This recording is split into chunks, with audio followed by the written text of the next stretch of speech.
এই মাদ্রাসার পূর্ব থেকেই এদের উপরে আক্রোশ চলে আসতেছিল যারা এখানে অবৈধভাবে দখল ছিল। তারপরে এই মালিক পক্ষ আসার পরে তারা এই অবৈধভাবে এখান থেকে বিভিন্নভাবে মার্কেটের থেকে টাকা পয়সা লুটপাট করে খেয়ে গেছে। তখন এদেরকে যখন এই মালিক পক্ষ মানে এই যে ট্রাস্টের যে মালিক ছিলেন সৈয়দ আশরাফ সাহেব, তাদের ভাতিজা যখন এখানে আসলেন, আসার পরে এটা নিয়ন্ত্রণে নিয়ে মানে মাদ্রাসাটাকে সুন্দরভাবে পরিচালিত করার জন্য উন্নয়ন কাজও শুরু করলেন এবং যাতে মাদ্রাসার ভালো কিছু হয় এজন্য ওনারা চেষ্টা করেন। তারপরে ওনারা ওনারা যখন চলে যান, মানে অবৈধভাবে যারা দখল ছিল তাদেরকে যখন ভ্যাকেট করা হয়, তাদের আক্রোশমূলকভাবে এরা চাঁদা দাবি করে। চাঁদা দাবির কাছে চাঁদা না পাইয়া আজকে অতর্কিতভাবে হামলা করে মাদ্রাসার বিভিন্ন মানে আসবাবপত্র থেকে শুরু করে গেট থেকে শুরু করে বিভিন্ন জায়গায় ভাঙচুর করে এবং আহ, অনেকের উপরে চড়াও এবং তারা মানে মায়ের ভদ্র খায়। তারা রামদা, দেশীয় বিভিন্ন ধারালো অস্ত্র সহ, এবং এদের সাথে আগ্নেয়াস্ত্র ছিল সম্ভবত, কেউ কেউ দেখছে। তো এমতো অবস্থায় আমি বাংলাদেশ সেনাবাহিনীর আণবিক শক্তিতে যখন ইনফরমেশন দিই, তারপরে তারা এখানে আসেন, এসে প্রত্যক্ষ দেখে এরা আমাদেরকে নিয়ন্ত্রণে নিয়ে আসেন। নিয়ন্ত্রণে নিয়ে রক্ষা করে তারা এখান থেকে জাকির, গফুর চেয়ারম্যানের নেতৃত্বে, তারপরে মুরগি জহির, তারপরে এখানে সলেমান, সোহাগ, একমাত্র স্মার্ট সিটি বসুন্ধরা, আধুনিকতায় এক ধাপ এগিয়ে সহ আরো অনেকে, প্রায় 50-60 জন মানে সন্ত্রাসী হামলা চালায়, যা খুবই ন্যাক্কারজনক। মাদ্রাসার অনেক শিশু ছাত্ররা আছে, কিশোর ছাত্ররা আছে, তারা খুব ভীত সন্ত্রস্ত হন এবং এখানে মাদ্রাসার পরিবেশকে নষ্ট করে ওনারা মানে তাণ্ডব চালিয়ে এক পর্যায়ে চলে যায়। আজকে কয়টার দিকে এই ঘটনা? তখন কি মাদ্রাসা চালু ছিল?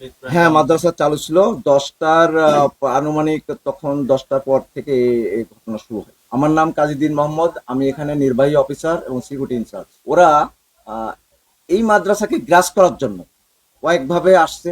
প্রথমে আসছে এখানে উসমান গ্রুপ একজন লোক ছিলেন, উসমান, উনি এখানে লেখাপড়া করতেন। এক পর্যায়ে উনি এটা মালিক সেজে বসে গেছে, মানে এটাকে লুটপাট করে খাওয়ার জন্য যা যা করণীয় ওনারা ওইভাবে চেষ্টা করছেন। এখন তাদেরকে যখন এখান থেকে ভ্যাকেট করা হয়, তারপরে আসেন ডাক্তার সালেহ আহমেদ নেতৃত্বে জাকিররা, যেটা আমি বললাম, জাকির থেকে শুরু করে ওদের সাথে যে সাইদ মাস্টার সহ এনারা এখানে দখল করেন, উসমানকে হাঁটাই দখল করে এনারা এখান থেকে মার্কেটের টাকা থেকে শুরু করে সবকিছুই ধ্বংস করেন।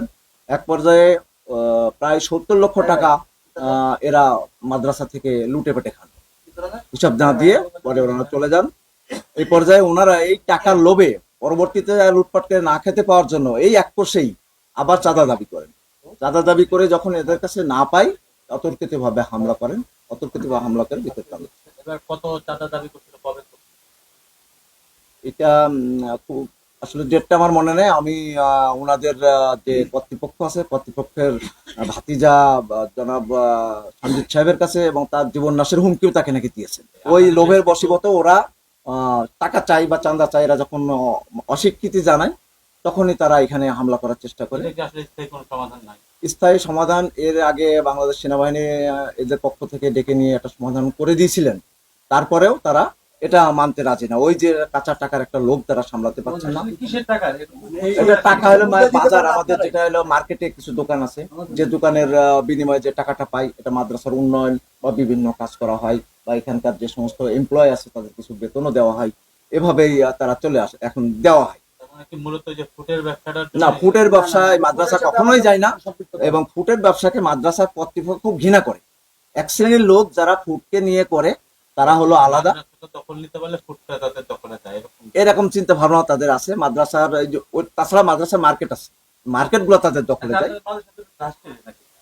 এটা ট্রাস্ট না, এখন দারুল ইহসান যে ইয়ে ছিল, এখন কুরআনুল কারীম হাফিজি মাদ্রাসা যেটা, এটা সেই হিসাবে এখন চালু আছে। এবং একটা ইনজেকশন জারি আছে, দেখবেন কি না, এখন আসার টেবল থেকে এটা আসছে।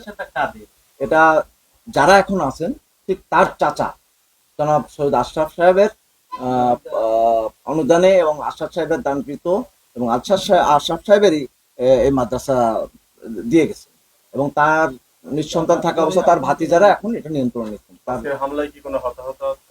হতাহত বলতে তেমন কোনো ভাবে রক্তক্ষয় না হলেও আঘাত পেয়েছেন অনেকেই। যেমন সঞ্জিত সাহেব, সৈয়দ সঞ্জিত নামে ওনার বাম হাতে আঘাত পেয়েছেন। আমি এখানে ওইটা নিয়ন্ত্রণে পড়ে আমার আর্টিফিশিয়াল লিম্বটা ভেঙে গেছে এবং কজন আসছে? আঘাতের চেয়ে বেশি যেটা হচ্ছে সেটা হচ্ছে বাচ্চারা ভয় পেয়েছে। কজন তখন আসছিল? আমাদের এখানে রানী এখানে আনুমানিক 50-এর উপর ঊর্ধ্বে এবং তাদের দেশীয় তাদের হাতে কোনো আইনগত ব্যবস্থাতে পুলিশ এখানে আসে নিয়ন্ত্রণে নিয়ে আসার জন্য। আসলে পরে জাকির এখান থেকে যখন বুঝতে পারে যে ওর নিয়ন্ত্রণে চালাকি করতে আসে তখন সে এখান থেকে পালিয়ে যায় এবং আর্মি নিয়ন্ত্রণে নিয়ে এসে আমরা এখন